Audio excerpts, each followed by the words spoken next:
हुकूमत को बड़ा धचका। एमक्यूएम ने भी हुक्मरान इत्तेहाद से राहें जुदा कर ली। अपोजिशन और एमक्यूएम के दरमियान मामला तय पा गए। मौलाना फजल रहमान, शहबाज शरीफ, आसिफ अली जरदारी और बिलावल भुट्टो की मौजूदगी में हतमी ड्राफ्ट के मुआहिदे पर दस्तखत। चेयरमैन पीपल्स पार्टी बिलावल भुट्टो का मुबारक हो पाकिस्तान का ट्वीट।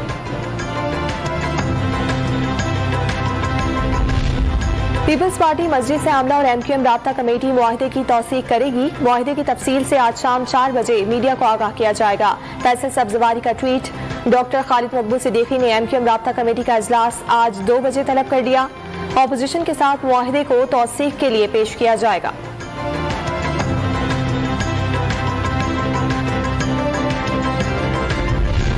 हुकूमत की रात गए तक एमक्यूएम की क़यादत को राम करने की कोशिशें नाकाम हो गईं। वज़ीर आज़म का पैगाम खालिद मकबूल सिद्दीकी को पहुंचा दिया। एक वजारत की पेशकश की थी, मजीद भी चाहिए तो दे देंगे। गवर्नर सिंध इमरान इस्माइल की मीडिया से बातचीत।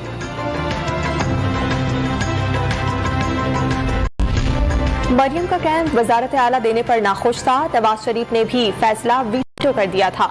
अंदर से इत्तला मिली थी कि 3 से 4 माह के लिए वजारत आला का फैसला किया गया। परवेज इलाही हुकूमत का साथ देने की वजूहात सामने ले आए। आसिफ अली जरदारी की तारीफें, शरीफ खानदान से शिकवे शिकायतें, तहरीक अदम एतमाद में अपोजिशन की 100% नाकामी का दावा।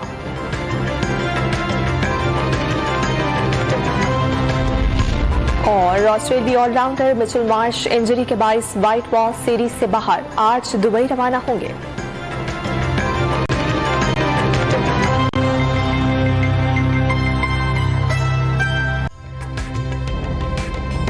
ताज़ा तरीन वीडियोस के लिए हमारा YouTube चैनल सब्सक्राइब करके बेल आइकन प्रेस करिए ताकि आपको मिले हर अपडेट सबसे पहले।